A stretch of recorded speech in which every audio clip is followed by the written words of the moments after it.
კოლეგებო, მოგესალმებით. კვორუმი არის, შეგვიძლია დავიწყოთ ბიუროს დღევანდელი სხდომა.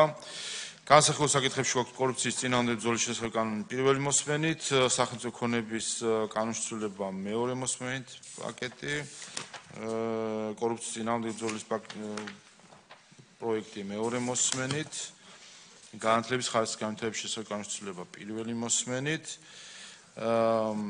და გვექნება ასევე საორგანიზაციო საკითხების სახით კომიტეტის ეკონომიკური პოლიტიკის კომიტეტის დასკვა ბიზნეს ომბუდსმენის აპარატის 24 წლის საქმიანობის ანგარიშთან დაკავშირებით.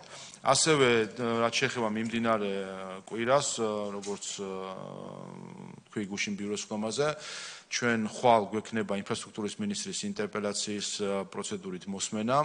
რეგლამენტის მიხედვით პლენარული სხდომა იწყება ინტერპელაციით, ანუ ხვალ 12 საათზე პირდაპირ ინტერპელაციით დავიწყებთ და შემდეგ გვექნება კანონპროექტების განხილვა, მათ შორის ხვალ გვექნება მეორე და მესამე მოსმენები დაჩქარებული წესით კანონპროექტებისა.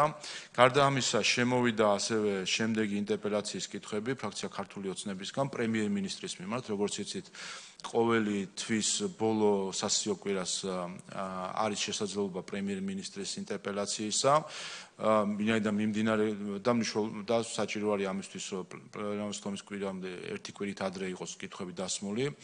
ვინაიდან მიმდინარე კვირისთვის ეს ვადა გაშვებულია მომავალ თვეში 26-27 ნოემბერი უწევს 4 შაბათი 5 შაბათი, მოკლედ 25 ნოემბრის კვირაში იქნება პრემიერ-მინისტრის მოსმენა ინტერპელაციის პროცედურით და ინტერპელაციის კითხვები ეხება განათლების რეფორმის საკითხებს, უმაღლესი განათლების რეფორმის კონცეფციას, რომელიც დაანონსებული არის, ასე რომ იანვრის ბოლო სასიო კვირაში გვექნება შესაძლებლობა პრემიერ-მინისტრს მოусმინოთ ინტერპელაციის წესით ნოემბრის ბოლო კვირაში 25 ნოემბრის კვირაში.